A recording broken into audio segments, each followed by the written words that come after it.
Are you a leader who's ready to go from stuck to unstoppable?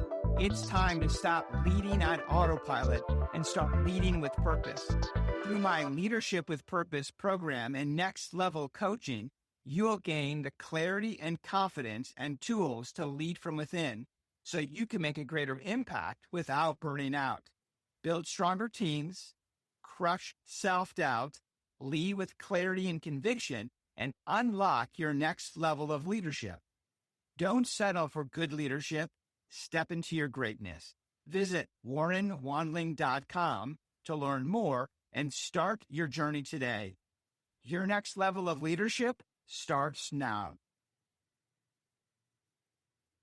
Welcome back to another episode of How to Become an Obstacle Buster. I'm your host, Warren Wandling, the show that's dedicated helping leaders and entrepreneurs to overcome their obstacles, build resilience, and achieve success. And today I'm joined with Pratiqk Jaani, the author of Dasani, who's the perception of creator of the Dasani method. After spending 20 years of accounting and tax advising, working with entrepreneurs and professionals, he began to notice something deeper beneath the surface in financial pressure, anxiety, and relationship struggles. He discovered that suffering is not often driven by circumstance, but conditioning that shapes how we perceive our circumstance. Today, we're going to talk about how shifting that perspective can help us move from stress, scarcity, into calm, clarity, and stability. Welcome to the show. Thank you, Warren. Yeah, I'm really looking forward to our conversation. I think it's fascinating in the discovery that you have been able to share the world. So before we actually dive into more of your work, share with our listeners kind of more of your background from the accounting world back into the deeper work that you got started in that you're doing today. Yes, so I came to UK in 2003. I was born and grew up in India, finished the school, went into accounting degree and started working for different practices. And as an accountant, I had the opportunity to learn about businesses, what it takes to run business, what makes business successful and what makes businesses failure. What are the struggles of the entrepreneur or the owner and founders? I've worked with a lot of startups. And what I was learning is not just the numbers, but also the mindset of these people who were running and starting their businesses. And what I learned is the mindset was playing the key role in their work. So every time I have a meeting with my clients, we were less talking about the numbers, but we were more discussing on the mindset.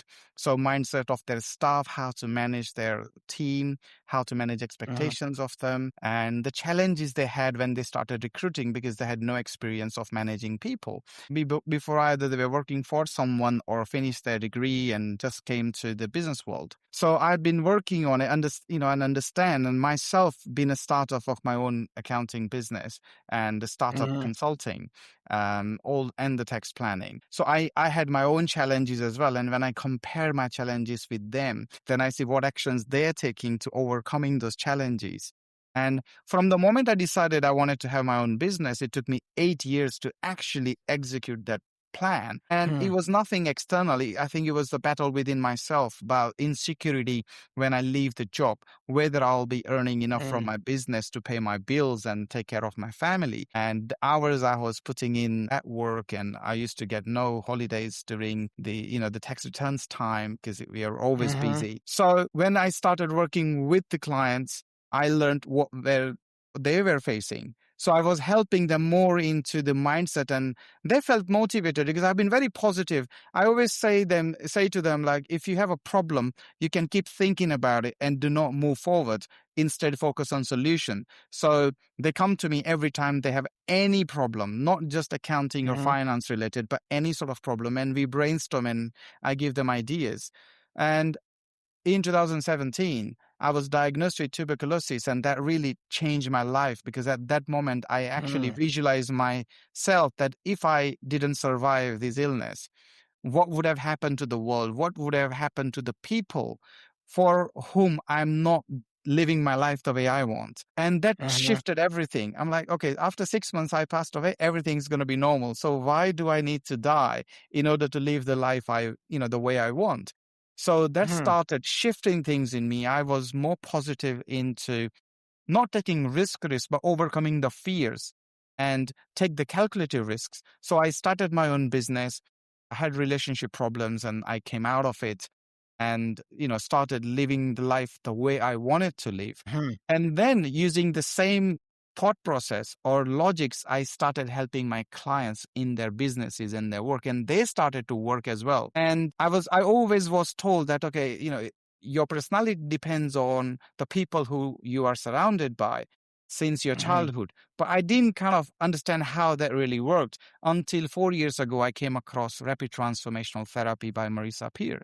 So I did that course and I learned Mhm. that's from the childhood how we see events that take place around us, and it's kind of a programming in our mind. So Mhm. if we see our parent, one of the parent is shouting for something, we learn Mhm. that if you want something, you have to shout. Mhm. If you see what is happening, if the mom is upset because of something, you learn to copy that behavior.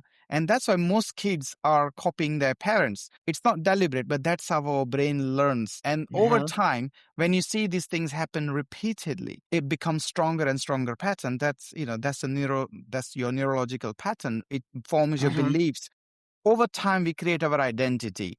So, this is what the life is about. This is how you be as a person. This is what we are meant to do, like earn money, have respect in family, look after the family, go on holidays. That gives you enjoyment. When, if you make a Mhm. financial loss, it's a bad news and you feel bad about it. You got to stress about it. Mhm. Security is very important. All these things which we are experiencing, they were all taught to us, not directly. It was just how our brain learned to capture as we were growing up. And because everyone around us was also they also learned this from their childhood. It's like a Mhm. cycle. It's been coming since the human evolution. When I discovered this, what I was doing is helping people removing their beliefs which were negative and not helping them, to change it and reprogram to the positive beliefs. So somebody who lacks confidence, we would see how Mhm. they learn to not have confidence from their childhood.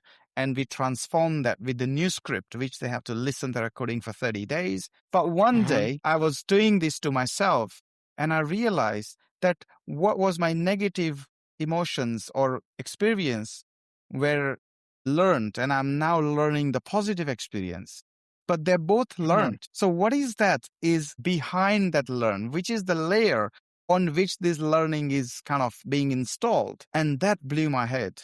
That moment Mhm. was ground shaking because I didn't exist there who I thought I was. Because if Pratik is an accountant, he learned to be an accountant. If Pratik is Mhm. happy, he's been taught what events should make one happy. It was like a programming. And the path in me which I saw didn't need anything externally. We've been learning that there is something we need to get from outside to make us feel fulfilled, whether it's money, Mhm. whether it's success, whether it's people, relationships. But this part was complete on its own. It didn't want anything. So if I started living life from that, how it changed. So when I was doing something, I was actually Mhm. getting more joy by participating in that particular activity, not because I Mhm. wanted an outcome which will then fulfill me, because I am complete by myself. So that removed all the resistances.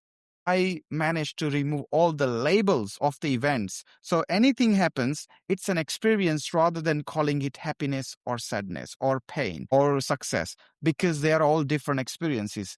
So I started Mhm. labeling them, and then I showed this strategy to some of other contacts of mine, and it changed the way they used to see life. And that's how the book was born, called Drasti, the Perception. So instead of seeing the life from the learned lens, we see from the true lens, which is ourself, the real me. And the Drasti method got evolved after the book, because I had a group of beta readers who said the book Mhm. is, something shifted something in them. Why don't you do something extra where people can actually feel what you've written? So that's how they both came. Well, that's fascinating. So certainly within the background that you just shared, the deeper understanding that you've discovered some patterns. I'm sure Hmm. you started to share some of this insight already, but you probably noticed patterns um, with other leaders that you interacted with Hmm. around financial pressure, anxiety, or relationship struggles. Can you give some insight to our listeners, some of the patterns that you've discovered? Yeah, I mean, I'll talk about the relationship, right? Because Okay. I figured out I was in a marriage for about 15 years, and Mhm, it didn't take me 15 years to realize that this isn't working. It was much earlier. But because of my social mhm, conditioning or family conditioning, I perceived that marriage is a bad thing because, we promise each other to be together for 7 lifetimes or 100 lifetimes, right? uh, And it should, there are struggles, there are challenges in marriages, and we have to just overcome. There is a social pressure because if you were, I mean, nowadays it's different, but I got married like 20 years ago. It was very mhm, different.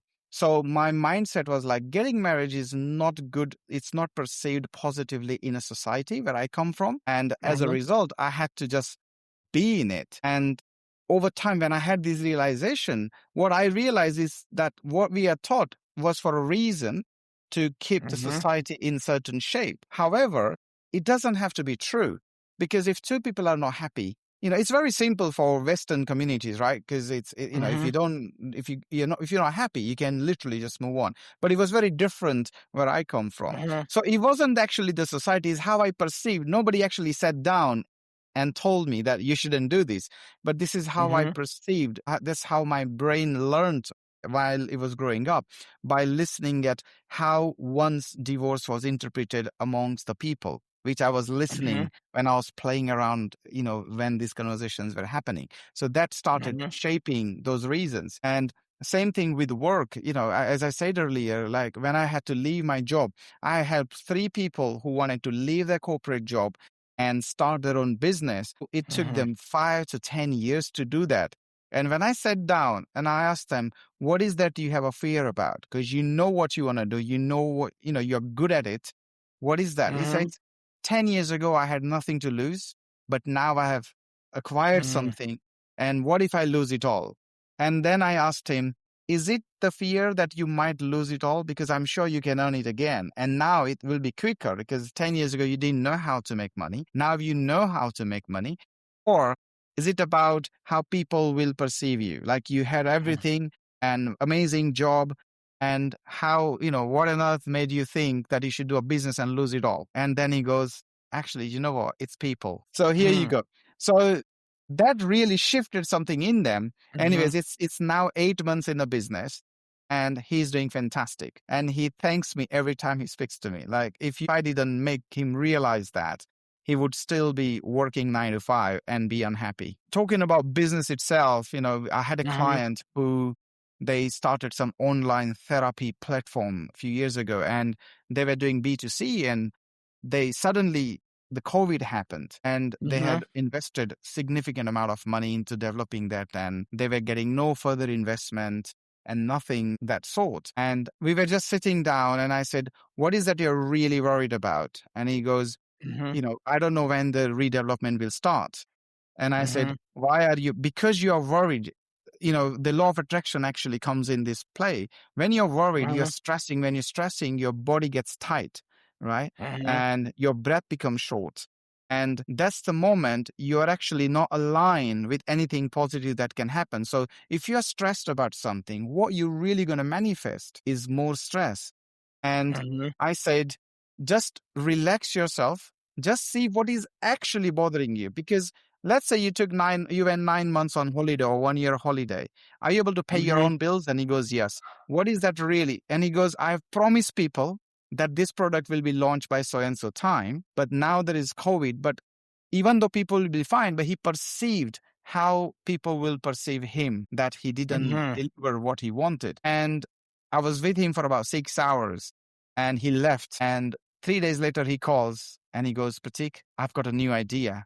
We're going to do B2B. So instead of finding individual person looking for therapy, we're going to Mhm, reach out to corporates because in COVID, everyone's working from home. And mhm, if I go to the companies and say, this is more beneficial for your employees, so they would get a subscription, within 1 year, they were turning around over $1 million a quarter.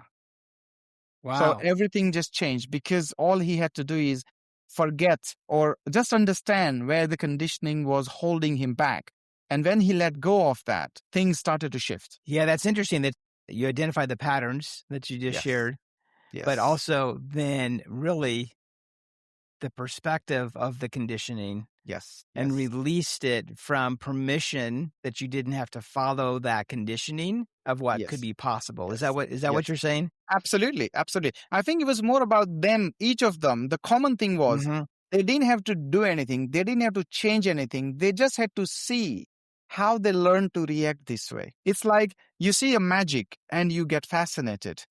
Mm-hmm. And, an hour later, the magician actually shows you how he does that trick. And Uh-huh. if you see that trick again, it's not going to give you same thrill again because you know how this has been done, right? So you get angry because something happened. And when you see how you learn to get angry at this particular event, that anger just goes away because you understood. Like I've hypnotized 3 people on, controlling their anger, and Mm-hmm. their life experiences in their childhood quite similar because they saw the parents arguing, and the parents who were shouting and angry was winning the argument. So they learned that if you want to win your way, you got to get angry. And Mm-hmm. how many times they would have seen in like growing up, 10 years of growing up, living with the same Mm-hmm. parents? Enormous times. So they learned to get angry to get things their way. So when they experienced how they learned to get angry, how their system had a coping mechanism of, get their emotion out with anger, they Mm-hmm. couldn't get angry anymore. And they literally called me like 3 weeks later and goes, Pratik, everything was happening before the session is still the same, but the way I used to Mm-hmm. react to those has completely changed. I'm super calm. And they didn't have to do any exercise for that. It is just understanding and realizing how this pattern was created. So that pattern also could be the same applied if it was stress or anxiety. So if Absolutely. you connect Absolutely. the conditioning to that circumstance, and then you suggest to them to take a different perspective on Ab- what they're seeing, Absolutely. how they were formed. Absolutely. When I had my first office job, because while I was studying, I worked in a restaurant, and I think that was one of Uh-huh. the best time I had because you had no pressure. You walk in, you do your task, like making cocktails and whatever, and then you go home and you have to forget about it. There is nothing to Yeah. carry forward the next day. Whereas in the office is different because there is always Yeah. something to do. So you start at 9:30, you finish 5:30, right? And I give this example about stress that if I remembered something on Saturday that I had to finish something on Friday, but I didn't finish it because I was busy with Mhm. something else, from that moment, I lose what I was feeling on the weekend until I go to the office on Monday and finish it. Now, I knew that there was nothing I could do between that whole Sunday afternoon and Saturday afternoon and the whole Sunday. Over time, Mhm. I started to from 12 o'clock on Sunday, I'm almost depressed and stressed because I don't know how my Monday is going to be. So the Monday is tomorrow. And how did I learn that? Because I had some colleagues who always came on Monday with stress. So I learned from them because I was quite positive before, but it's not that everything we learn from childhood. When we start saying something on a repeated basis, we start learning new things. That's why habits can be changed. Your patterns can change if either you learn from repetition or someone with authority. Like if somebody comes and says, oh, no, you shouldn't eat this, it creates cancer, you won't pay much attention to it. But if the cancer specialist comes and that person tells you something, you know that that person has a credibility of giving that statement. Your subconscious takes it straight away. And if you still keep eating that thing, obviously you're going to manifest cancer because you strongly believe that. So with stress, I think the Monday was, I spent good 3-4 years being, spending my Sundays with stress. And once I didn't go away. I mean, I started my work and then only it became normal to me because now it was my own Mhm. business and I knew how to manage my clients. But I spent good 4 or 5 years. My Sundays were the worst day of my week. And Monday I go to the office and by 10 o'clock, 11 o'clock, I'm like, everything was normal. Why was I stressing? But I learned from others. What Mm. is really the stress? It's the unknown, right? And if the unknown is something we have to think of ourselves, that unknown can also be positive, right? So what Mhm. triggers that if you have a choice to think positive and think negative, what triggers for you to choose the negative one? And that's what we see around us. That's how we learned. And if 100 people are doing something and if you don't feel the same way, you're going to be not belonging in the same community, because this is all coming from our evolutionary process. We were in groups and there was an alpha male who would look after us. So we must follow the rules of this group to feel safe, because they provide us safety and security. And there is always something to deliver as obligation to remain in that group. So now those groups are gone, but our subconscious is still holding those scarcity mindset, which makes us decide that because we operate from scarcity, there is something external there to make us feel fulfilled, whether it's bonus, whether it's money, wealth, whether it's people. And the thing is, I started from £500 a month salary to 500 plus per hour earnings in the last 20 years. But my internal state has always been the same. Like there needs to be more, there needs to be more. And I'm like, when does it really end? If I look at these companies who are the richest companies in the world, they also want to drive more money.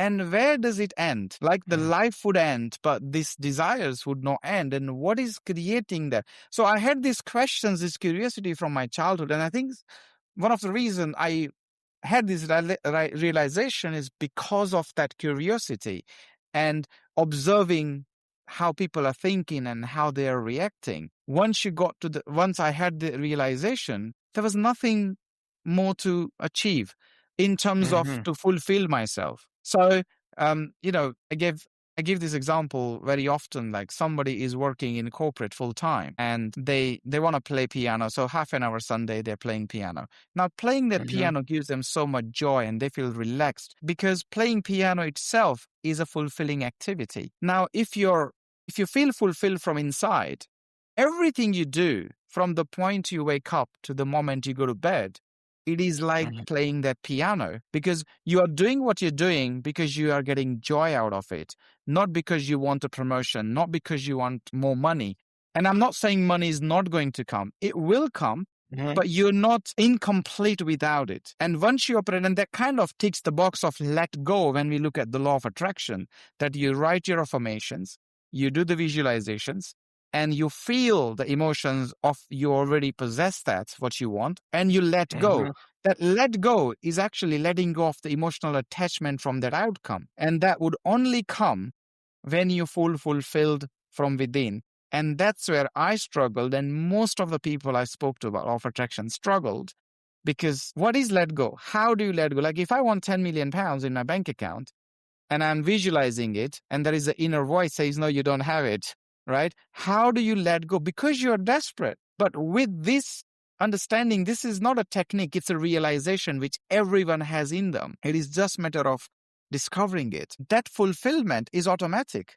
So now, if there is a situation outside, and if I would normally worry about it, instead that trigger just takes me to that observer part or the drusty part. And I see, oh, this is emotion. I just feel those emotions and then come out of it within like 1 minute. That's what I really want people to experience. It doesn't ask you to become yogi and go to Himalayas. What we are saying, you live your life the way you are doing, but the learned expectations, if you don't get it, upsets you, gives you stress, gives you insecurity, you will be free from those negative emotions once you understand how those emotions were installed in the first place. Yeah, fascinating. So then what's the connection between scarcity and identity? Because you're mentioning like that's the identity of how we work or how we see ourselves.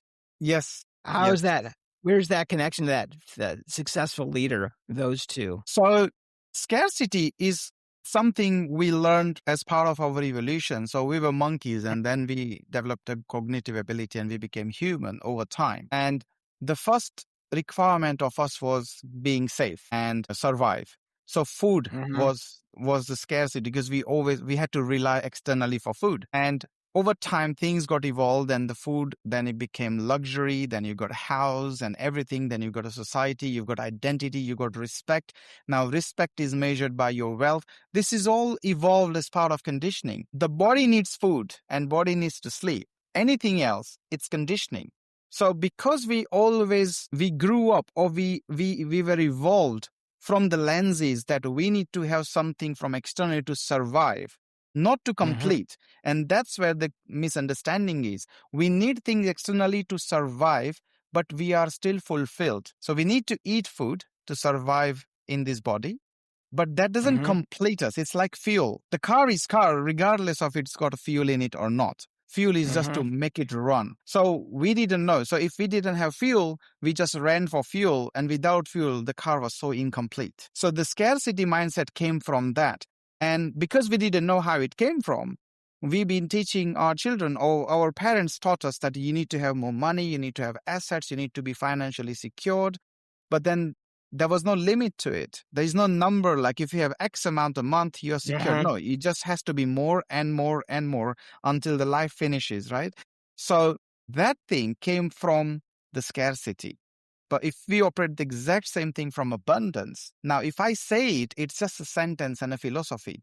But when you see how we learned to feel that scarcity, it's like learning that magic again. That scarcity will go away because this is a part you actually feel and experience, which feels the wholeness, which feels the completeness, and it wants nothing. If you ask that part, do you want 10 million pounds? And the part will say no. It doesn't want anything. Are you complete? Mm-hmm. And you will get the answer, yes, I'm complete. What are you here for? And the answer I get is experience. Experience the activities. That's what I get the answer. And the people I've given this technique or experimented these techniques on, they felt the exact same thing.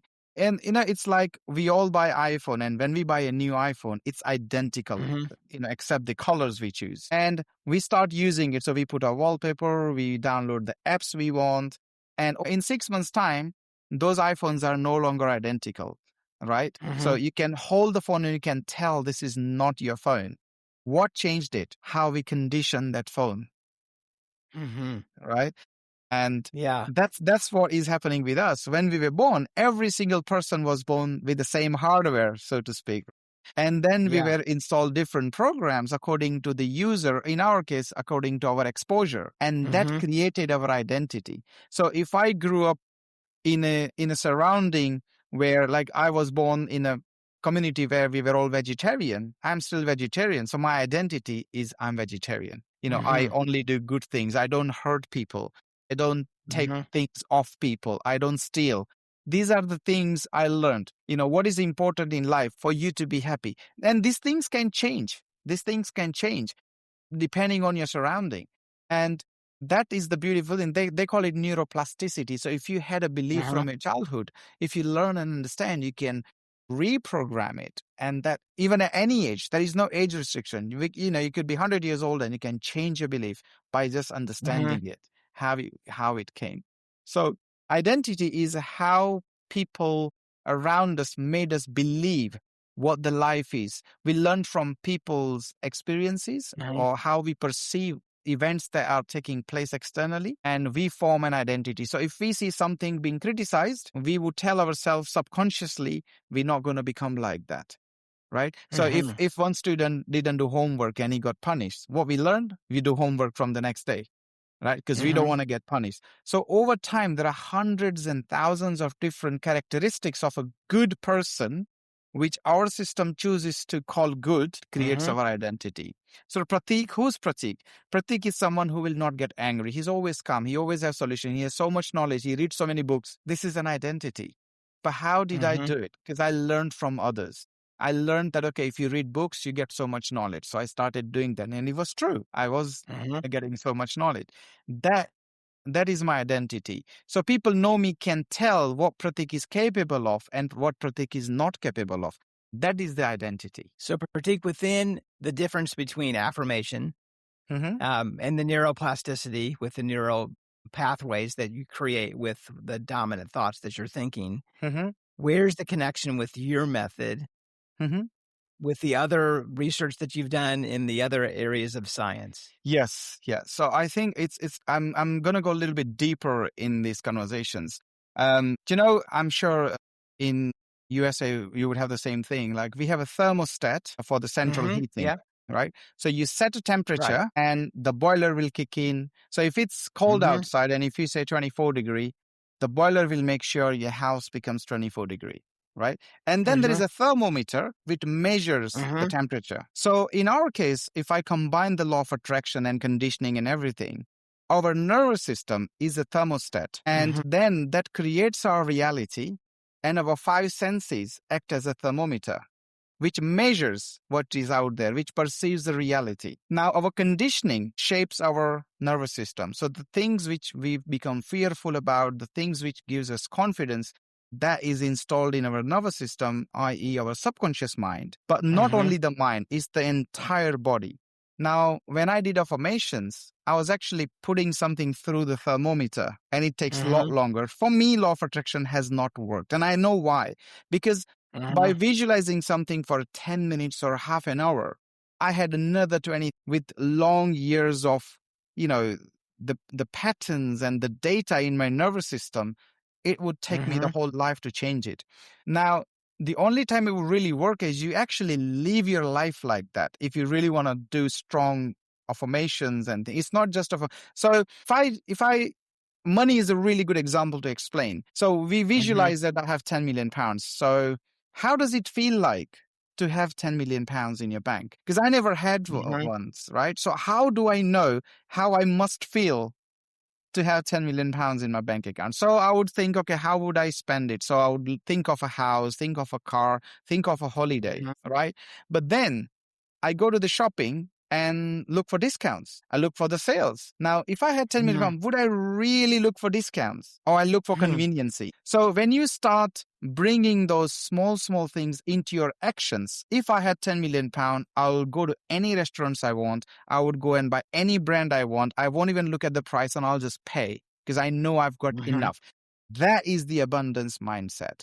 Now, if you're able to do that, and it doesn't require you to spend a lot of money, it is how you feel about it. So the emotions would then, your actions would become like you have 10 million pounds.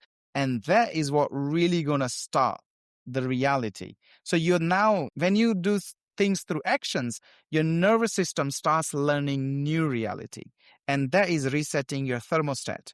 And that will Mm. change your reality, which you will then perceive through your five senses. Wow. Fascinating. So if our listeners wanted to be able to make an impact within their mindset, what's one strategy that you could help them use your method to become a better obstacle buster? I think the very first step, which is very easy, is to read the book. Because Mm-hmm. the book is not a story, it's not my life experiences, it's the Mm-hmm. conversations they will have with themselves. And the book isn't long, it would take about 4 hours to finish it in one go. But it will take Mm-hmm. you to conversations within yourself, which you knew were always there, but we never paid attention to those questions because we were too busy chasing things externally. And at the end of the book, there's a 30-day exercise, and it's not a homework. You could do it Mm-hmm. anywhere, at any time, in any state. All it's asking you to do is, when you were happy today, what made you happy, and how did you learn to express happiness in that event? And same thing with anger, same thing with disappointment. How did you learn that this event is actually that you have to feel disappointment, or this event has to get anger out of you? How? So if you do that for 30 days, over time, you will Mm-hmm. get to experience that your reactions were actually learned. So those reactions will start to disappear. That's the Yeah, beginning. fascinating. And it will automatically change. Like if somebody comes angry at me because they say that, they might have thought I made a mistake. Normally, I would Uh-huh. become defensive, right? And kind of give the answer with the same tone and same anger. By Mm-hmm. learning that I don't need to be angry. So when the person walks in again, and now I'm calm and I'm like, oh, really? Let me take a look at it. Mm-hmm. Now, that is not something that person was expecting, right? So it actually interrupts Yeah. his pattern because he came with expectations of how I'm going to say. Now, his system, his programming is frozen because he didn't get the same input he expected. So then Mm-hmm. he becomes calmer. And over time, you'll see the way people used to react or react with you will Mm-hmm. drastically change because you're shifting your energies, because there is a chart of the emotions and the frequency, right? So when Mm-hmm. you're happy and calm, you're at higher vibrations because you're open to Mm-hmm. receive.